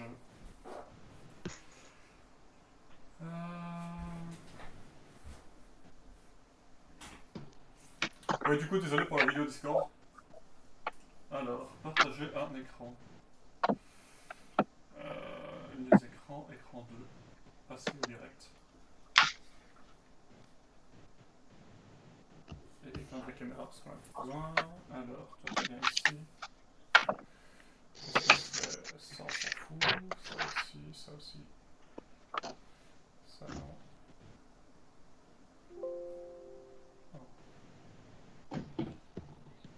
Alors, ça, Teams, partager, écran 2, et OBS, capture d'écran, ah ben ça marche pas. Ah si, ok. Du coup, qu'est-ce que c'est que c'est-il le petit programme que j'ai ici? Alors ça c'est un des programmes démo écrit par le prof copyright Vincent Legat. Alors est-ce que c'est celui-ci? Ouais. Alors ça c'est globalement le programme qui résout l'exercice 73. Ok? Alors ce programme je vous l'ai envoyé. Alors donc ça c'est le 3 points qu'on a pour l'exercice 73. Que vous voyez les différentes approximations, etc. Alors comment est construit ce programme? Blablabla, ça c'est les imports, x, u, les données, petit x pour le plot. Alors, alpha, ça va être les paramètres de départ. Ici on les donne, allez, de manière générale c'est un truc compliqué de les avoir, donc on les a un peu par essai erreur, on regarde ce qui colle plus ou moins. Alors, nombre d'itérations, max, etc. Alors, ici on a la boucle while parce qu'il fait toutes les itérations, dans le devoir c'est pas le cas. Mais ce qui est intéressant de voir dans ce code, c'est la manière dont il évalue ces termes. Il y a quelqu'un qui a un peu d'écho. Voilà. Donc on a f. F, ici, c'est la fonction qu'on veut minimiser. Donc ici, il écrit, c'est sum f. Ou r, du coup, c'est ceci. Ce que moi j'ai appelé n là tantôt. La manière dont... Donc df, c'est le truc qui doit être égal à 0, donc c'est la fonction g, et ddf, ici, c'est la matrice qui va être de l'autre côté. Ok? L'idée, pour écrire DDF c'est compliqué à écrire. ça va être une grosse expression longue et tout, comme on l'a vu.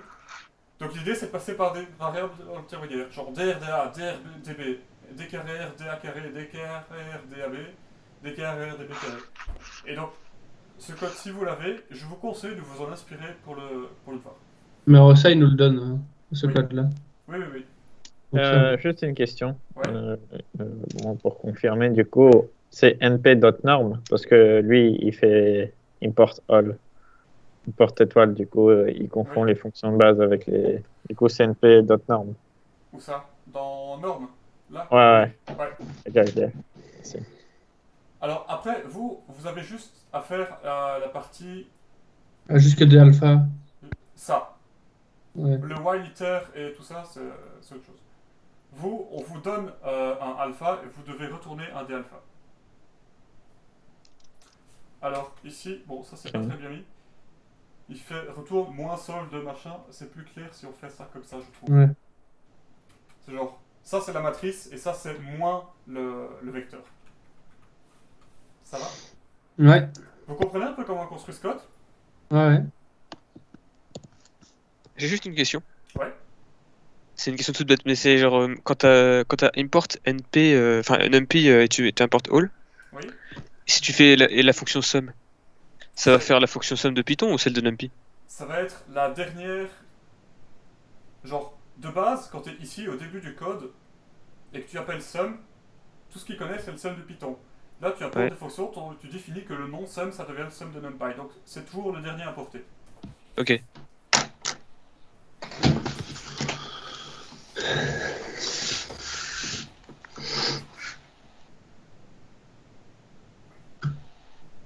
Ok, d'autres questions sur ce bout de code? Non. Voilà. Alors.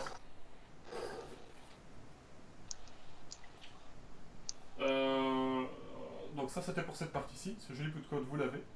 Maintenant, et là c'est en gros... ouais là je vais repasser je vais repasser en mode tableau. Alors...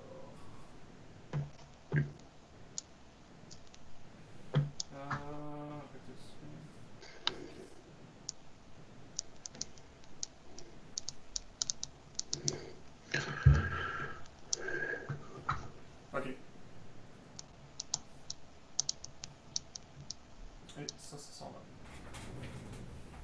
Maintenant, on va faire la partie que vous étiez censé lire, à savoir Newton-Raphson, mais pour en gros les équations différentielles. Alors, ce qu'on va voir, c'est une application de Newton-Raphson à ELR implicite. Donc, qu'est-ce que c'est ELR implicite? ELR implicite, c'est U I plus 1 est égal à U I plus F de X I plus 1 U I plus 1. Ok? Ouais. Alors, ici, on va prendre le cas où F, c'est une fonction vectorielle. Ouais, mon bouquin. Qui est la fonction qui est définie à la page, je pense que c'est 157 du bouquin. Donc, prenez votre fonction. Enfin, prenez la page 157. 157 des notes de cours. Des notes de cours, ouais. C'est au point 5.3.4. Application de Newton-Raphson à Euler implicite pour une EDO non linéaire RAID. Alors, on a... Qui est 25, ça.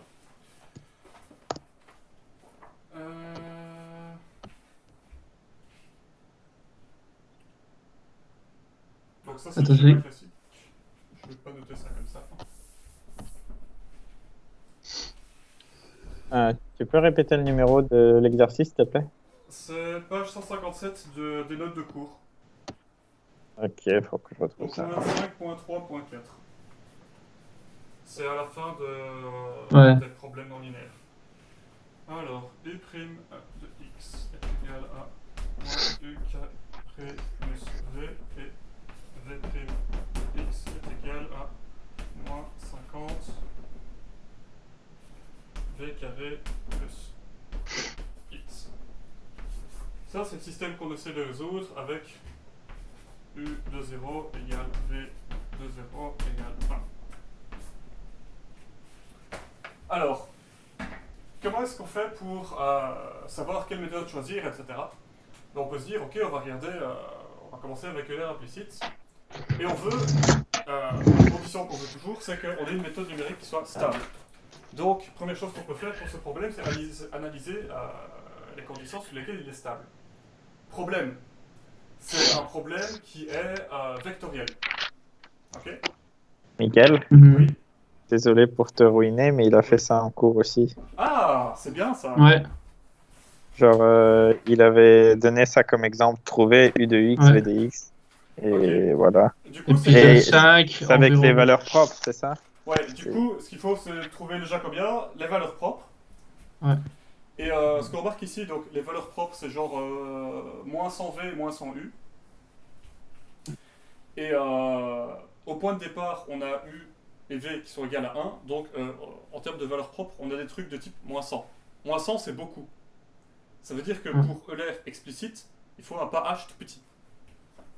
2 centièmes. Ouais, c'est ça. Ou plus petit. Juste, je trouve, il disait du coup, genre, on peut utiliser une méthode explicite mais Ouais, qui est pas ouf, ouais. ou une méthode implicite mais qui est compliquée parce que genre faut résoudre à chaque fois un problème Ouais. non Parce linéaire. qu'elle est pas ouf non plus, quoi. Ouais. Donc, genre, qu'est-ce qu'on utilise du coup? Ça dépend du contexte. Ah, ok. C'est pas, il n'y a pas de méthode de réponse facile en mode ça c'est bien et ça non. Hmm. Mais donc voilà, c'est cool si jamais vous l'avez fait. Du coup, Bah, vous avez compris genre tout ce développement là. Comment est-ce qu'on, sur quoi est-ce qu'on Ouais, applique ouais. Newton Raphson et tout. Ouais, plus ou moins, ouais. Ok, bah cool alors. Et dans les notes de cours, la ELR explicite, normalement, c'est pas genre. Pas des dérivés qu'il y a après le H en parenthèse. Quoi? Alors ici, tu vois, il a pour ELR explicite dans ses notes de cours, à page 157, UI plus 1 égale UI plus H fois moins UI carré plus VI. C'est pas des dérivés normalement qu'on avait dans la parenthèse. Alors, je dis que Tu parles de l'équation 5.33? des équations bah, juste à la page avant là. 5.33 aussi. Ouais, mais moins UI carré plus VI, tu vois bien qu'au-dessus, c'est I carré qui est égal à ça. C'est U prime de X qui est égal à ça. Donc c'est ça qu'il a fait. Oh putain, chut. Ah oui, putain, je suis con. Ça va? j'ai Donc, à cette juste, partie-là, ouais. j'ai juste pas pigé la suite. Je sais pas si c'est, je pense que c'est relié au même exemple. À partir Il de... fait à partir de où il fait l'identité Oui, moins H fois le jacobien. ouais. Alors, j'ai pas trop compris ce qu'il a fait ici. Il dit que ceci est il avait dit que la matrice là, moins 2x1, Ouais. 1, 0, c'est le critère de stabilité de l'aire explicite. Ah, attends, il a dit quoi? Si j'ai bien noté, il avait dit que c'est la matrice là qui Oui. le jacobien, Oui. bah, c'est un critère de stabilité de l'aire explicite. Oui, enfin, c'est ce qui va déterminer le critère de stabilité, oui. Et Ça du coup, j'avais pas trop compris cette partie. Qu'est-ce que ça veut dire cette phrase? Qu'est-ce qu'il a fait et qu'est-ce que ça veut dire, ouais. Alors, ce qu'il a fait pour obtenir l'identité moins H fois le truc bordel, tu vois l'équation 5.33 qui est un peu avant? Je suis pas dans le. Je regarde pas dans le bouquin, je regarde dans mes notes. Donc dis-moi à quoi ça ressemble. Ah, ok. C'est UI plus 1 moins UI moins H fois, entre parenthèses, moins UI carré plus VI égale à 0. C'est Ouais, encore les deux ouais, équations égales à ouais. 0. Ah ouais, je vois. Ce qu'il a fait, c'est qu'il a juste fait. Donc, ça, c'est. Entre guillemets, ça, c'est les fonctions G. Ce qu'il a fait, c'est qu'il a fait les dérivés de G par rapport à UI plus 1 et par rapport à VI plus 1. Donc, les variables x1, x2, c'est. x1, c'est UI plus 1. x2, c'est VI plus 1. Ok. Et donc. Comment dire? Et du coup, il prend pas en compte UI et VI. Non, en fait, ce que tu cherches, tes inconnus, c'est UI plus 1 et VI plus 1. Ça, c'est tes inconnus. UI et VI, tu les as déjà. Donc, c'est juste... Ouais, ouais, par itération, quoi. Ouais. Ok. Et en gros, ici, à chaque itération, tu vas devoir résoudre de nouveaux problèmes. Et alors, comment est-ce qu'il a obtenu le truc de identité moins h fois le jacobien? Ouais. Il a juste appliqué Newton-Raphson sur l'équation 5.33.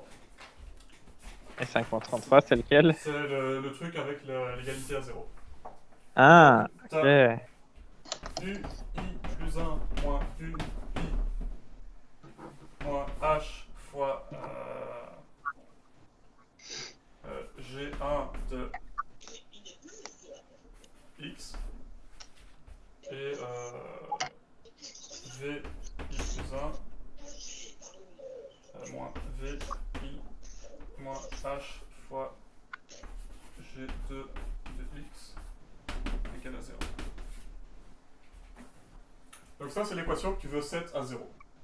Donc si tu fais... Donc, ouais, je vais écrire tout en fonction de x. Là, c'est x1. Là, c'est x2. Donc ce que tu fais, c'est que tu appliques Newton-Raphson. Donc ça veut dire dg1 dx1 dg1 dx2 dg2 dx1 dg2 dx2 fois delta x1 delta x2 est égal à moins g1 moins g2. Ouais. Et donc quand tu fais dg1 dx1, ici dedans tu vas avoir dérivé par rapport à x1 1, donc ça c'est une constante, moins h fois dg1 dx1. Et bah, du coup ça va bêtement te donner comment dg1 dx1, dg1 dx2, puis dg2 dx1, dg2 dx2, en fait c'est bêtement le jacobien du problème. Tu vois pourquoi ou pas? Ouais, non, je vois. Mais donc voilà, c'est juste appliquer ce truc là et ça te donne la jolie expression à droite là. Enfin, à droite. Ça donne le identité moins h fois le jacobien. Ah, ok, ouais. Je pense que je vois. Ouais, merci.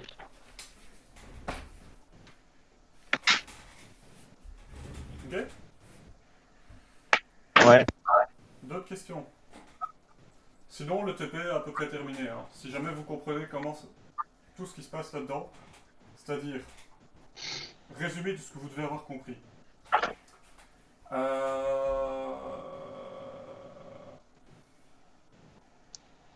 Alors, où est-ce qu'il est? Ici. Comment est-ce qu'on a fait le calcul des valeurs propres? Alors, pourquoi est-ce que... oui. Ici, le point critique, c'est le point x égale 0. Pourquoi est-ce que c'est le point le plus critique?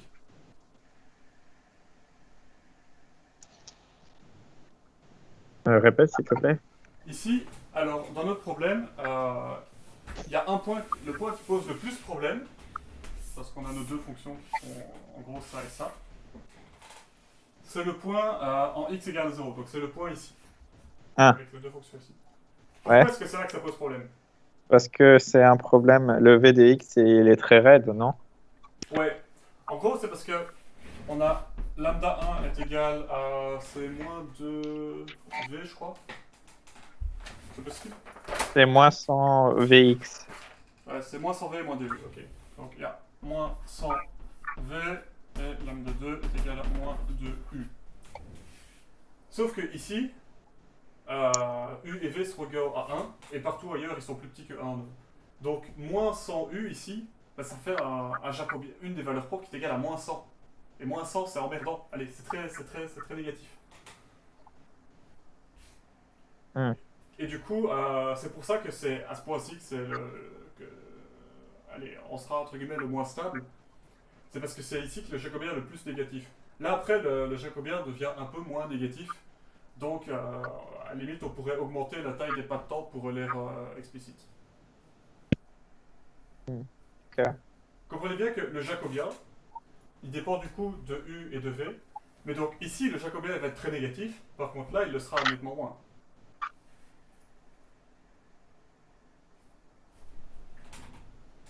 Ça a du sens ce que je viens de dire? Pour vous, Ouais. ou pas? Non, bah, moi, je vois ce que tu veux dire. Et il disait du coup aussi, genre pour la méthode explicite, genre faut utiliser un pas de hache plus petit, mais pour la méthode implicite, on peut utiliser un pas de hache un peu plus grand, mais pas trop grand non plus. Donc Ouais. c'était un peu bizarre. Ouais, alors, C'est ça. Ça, j'ai pas trop pigé pourquoi ça peut être. J'ai compris pourquoi ça peut être plus grand, mais pas beaucoup plus grand non plus. il y a deux critères qui interviennent dans le choix de la taille du pas H. Alors, le premier critère, c'est le critère qu'on a tout le temps regardé, c'est le critère de stabilité. Stabilité, ça veut dire que, en gros, ça va pas partir en couille pour des raisons de méthode numérique. Alors, ici, notre critère de stabilité pour l'air explicite, c'est qu'il faut que H soit plus petit que 0,02. Ça, c'est un critère de stabilité. Et donc, on Attends. sélectionne H plus petit que combien? Désolé. 2 centièmes.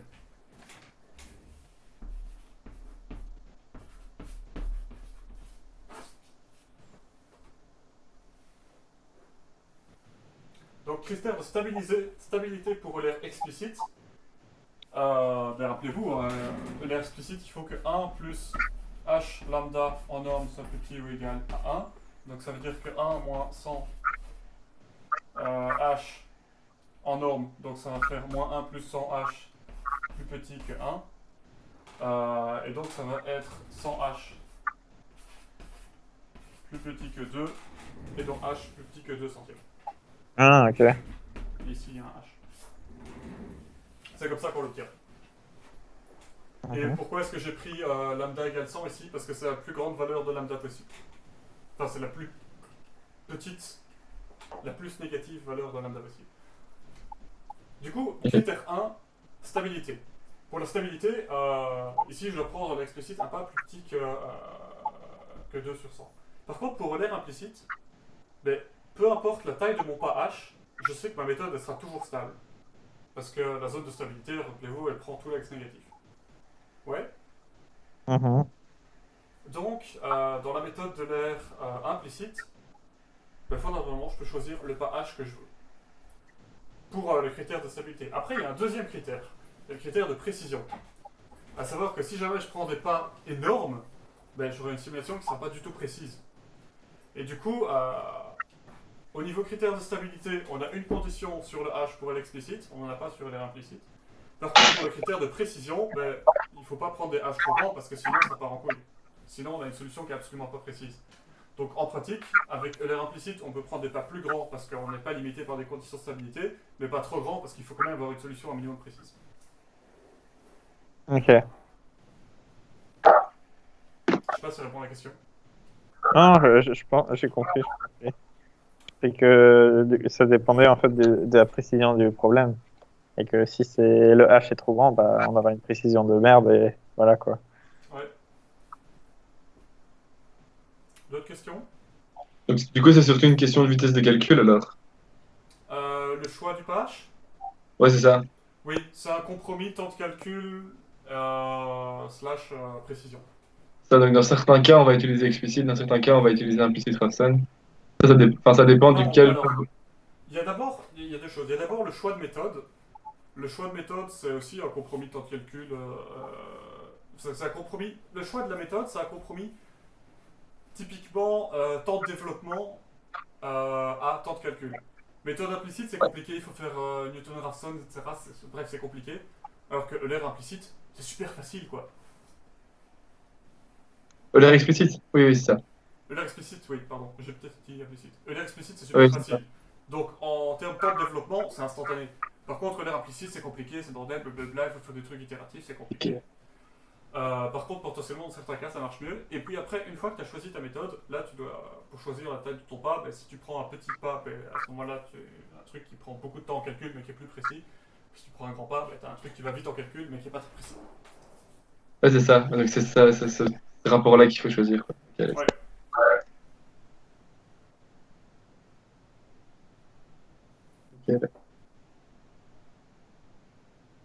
D'autres questions? Non, Non?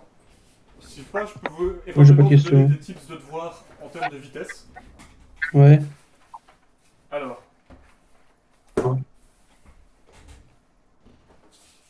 Pour le devoir, vous avez un système 2x2 à résoudre. À un moment. Ouais. Un système 2x2 qui plus est, a une propriété intéressante, c'est qu'il est symétrique. Ouais. Parce que la matrice, c'est les dérivées secondes de machin. Et donc, si jamais vous faites le test, je vais essayer de partager mon écran. Partager. C'est pas genre mettre la dérivée en bas à gauche, en haut à droite, enfin de la rajouter en haut à droite, ou une couille du genre. Je vois pas de quoi tu parles. Mais non, mais genre, tu vois, vu que t'as une matrice, Oui. disons A, B, C, D, tu vois, Mhm. eh ben, genre, à la place de faire A, B, C, D, tu fais A, B plus C, 0, D, ou un truc comme ça. Pour faire Ah quoi? bon. Non, mais du coup, ça fait qu'il n'y a plus que 3 trucs à résoudre. Enfin bref. Genre, ça résout direct, quoi. Mais bon, laisse tomber, c'est pas Ouais. grave, très bien. Non, ce que je veux dire, c'est que vous avez une matrice 2x2. Ouais. Alors, ça, non. Ça. Alors, ouais, du coup, le P4 a tout chamboulé.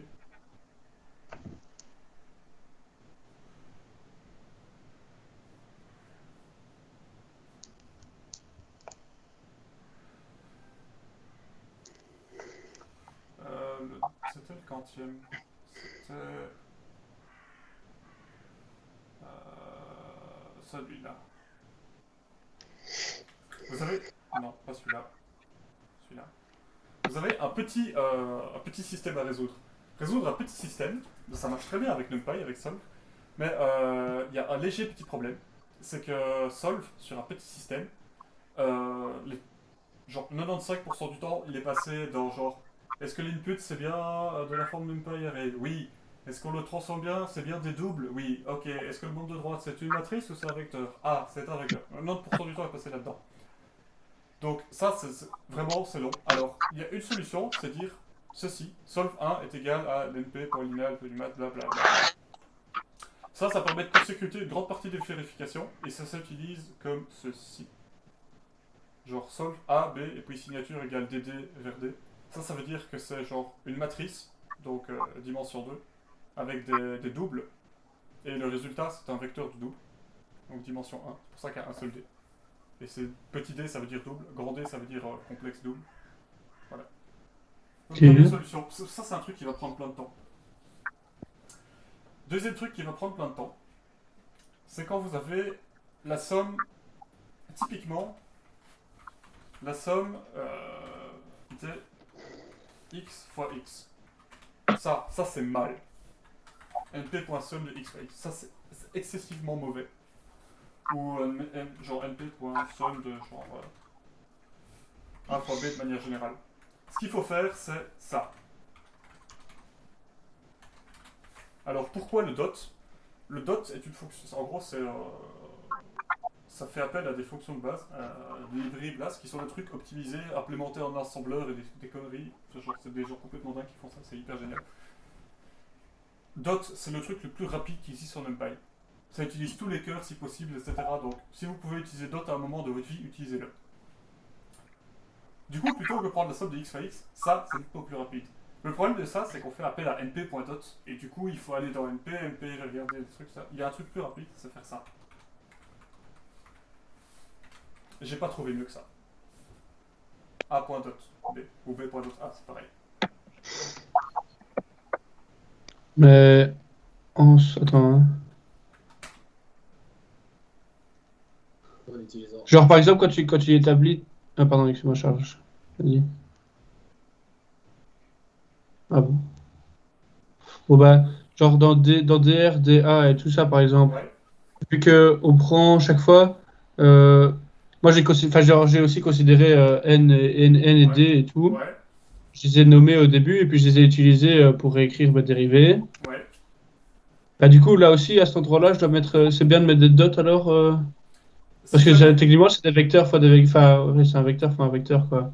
c'est la somme de un vecteur fois un vecteur, élément par élément. Partout où tu Ah, as une mais ça, somme, ouais, mais c'est pas c'est une par- somme, ouais. partout où tu as une somme de un vecteur fois un vecteur, enfin genre partout où tu as un vecteur fois un vecteur, du coup élément par élément, et puis que tu en fais la somme, c'est beaucoup plus rapide de prendre un dot. Ok. Ouais, mais c'est que pour la somme, quoi. C'est que pour la somme d'un produit de deux trucs, oui. Ok. Si par contre vous voulez faire une somme normale, à ce moment-là, Ah, une somme. genre, à une somme, voire même, si vous voulez vraiment chier dans la colle, cette ligne-là ici. C'est à une somme, c'est exactement la même chose que à une somme, sauf qu'il faut l'importer de manière bizarre. La seule différence, c'est qu'il n'y a pas l'argument optimise. L'argument optimise, qui est un truc qui permet d'optimiser quand jamais tu as des trucs de grande dimension, etc. C'est pas très important. Et c'est à une somme est nettement plus rapide qu'à une somme parce qu'il court-circuite tous les checks. C'est à une somme est plus rapide qu'à une somme. Oui. Ok. Attends. Et internalement, c'est à une somme. Non, à une somme fait appel à C à une somme dans certains cas. Je ne reconnais pas d'argument optimise. Et voilà. Ça, c'était les petits résultats que j'ai trouvés après des heures de recherche en ligne. Et c'est quoi? np.dot, du coup, Einsem, c'est Einsem. Et le troisième que tu avais dit, c'était quoi? Non, c'est juste ça. Sur le 1, là. Euh, Ouais. Non, c'est juste ça. Voilà. Genre, quand t'as genre vecteur fois vecteur, enfin somme de vecteur fois vecteur, tu prends un dot. Quand t'as juste somme de vecteurs, une somme est plus rapide. Et est-ce que c'est à une somme, tu l'écris de la même manière qu'à une somme? C'est underscore une somme. Attends, Mais quoi? Genre, par exemple, oui, mais je veux dire, comme argument, t'écris, Oui. enfin, genre, Oui, à une oui, somme oui, aussi, oui, i, flèche et tout ça, quoi. Ouais, comme ça. Ouais.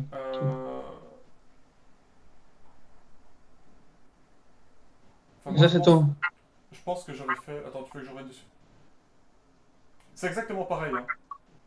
Ouais. C'est la même signature. C'est juste que tu peux pas utiliser l'argument optimise que tu peux utiliser dans une somme. Optimise, ça sert à dire si jamais tu fais un somme avec genre 10 trucs, fais d'abord le deuxième avec le troisième, puis le résultat avec le quatrième, puis le premier avec le deuxième, puis le cinquième avec le deuxième, et enfin bon, ouais, ça sert à faire un ordre bizarre qui potentiellement est beaucoup plus rapide. Ouais. Ouais, pour annuler certains trucs et tout, quoi. Ouais. Enfin, typiquement, si tu as un vecteur avec plein de lignes, fois un vecteur avec plein de colonnes, fois un vecteur avec plein de lignes, si tu fais le premier fois le deuxième, ça va te donner une matrice remplie, fois le troisième, ça va faire un produit matrice vecteur. Si tu fais le deuxième fois le troisième, ça fait produit vecteur-vecteur, et puis ça va faire scalaire fois vecteur, beaucoup plus rapide. Ok. Ben voilà, si vous avez d'autres questions ou quoi, moi je suis là encore jusqu'au moins 16h, mais sinon on a fini. Hein. Non, ça va. Pour l'instant, moi, ça va. Au pire, on te posera sur. Enfin, j'étais encore longtemps sur Discord ou pas? Enfin, je veux dire, on peut t'envoyer un message normal, quoi. Envoyez le message, oui. Je serai pas hyper dispo ce soir parce que je bosse encore un autre rapport. Ouais, t'inquiète, mais je veux dire, Mais, avant dimanche, quoi. Oui, je trouverai bien le moment de vous répondre si jamais vous avez une question quelconque.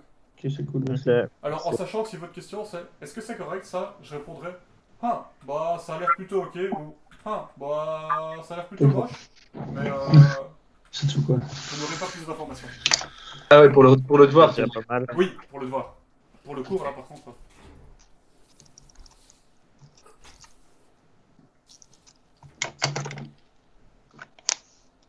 Ok, ben merci, salut. Salut. Salut, salut. Puis ce qui est cool dans les EDP c'est que genre il faut utiliser les matrices creuses et il y a beaucoup d'optimisation à faire là-dedans.